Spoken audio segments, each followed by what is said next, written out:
বাকি রয়েছে কত? কোন কোন ওয়াক্ত মনে আছে? ফজর আর মাগরিব। এই দুইটা ওয়াক্তে আমরা এখন যা কথা বললাম, এখান থেকে অনেকগুলো আমল আল্লাহ রাসূল করতেন, সেটাও আমরা পার্ট বাই পার্ট আসতেছি।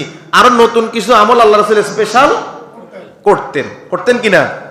করতেন।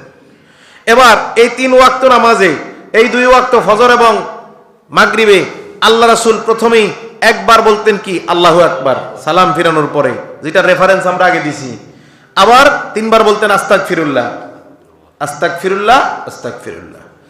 এরপর বলতেন আল্লাহুম্মা আনতাস সালাম ওয়া মিনকাস সালাম তাবারাকতা ইয়া যাল জালালি ওয়াল ইকরাম।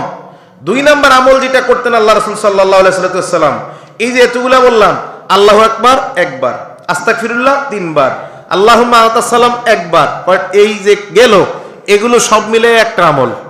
এই 3টা মিলে একটা আমল। 2 নাম্বার আমল হচ্ছে আপনি 10 বার একটি দোয়া পড়বেন। কয়বার?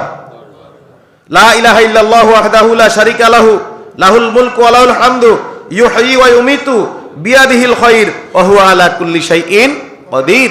এই দোয়াটা আপনি যদি 10 বার পড়েন, তাহলে আল্লাহ রাসূল সাল্লাল্লাহু আলাইহি ওয়াসাল্লামের সুন্নাত আদায় হবে। এর ফজিলত আছে, কিন্তু সময় স্বল্পতার কারণে ফজিলত বর্ণনা করা এখন সম্ভব না। কয় নম্বর গেল? 2। এই দোয়াটা কয়বার পড়তে হবে? 10 বার। এবার 3 নাম্বার যে আমলটা আল্লাহ রাসূল করছেন, সহিহ বুখারী এবং মুসলিমের হাদিস, আল্লাহ রাসূল বলছেন যে ব্যক্তি 10 বার বলবে, কয়বার? এটাও 10 বার। লা ইলাহা ইল্লাল্লাহু ওয়াহদাহু লা শারীকা লাহু লাহুল মুলকু ওয়া লাহুল হামদু ওয়া হুয়া আলা কুল্লি শাইইন কাদির। এই দোয়াটা যে ব্যক্তি পড়লেন, হযরত ইসমাঈল আলাইহিস সালামের বংশের 4 জন ব্যক্তিকে, 4 জন সন্তানকে গোলামি থেকে মুক্তি দান করার সওয়াব পাবেন। কতজন? 4 জনকে। কয়বার পড়তে হবে? 10 বার।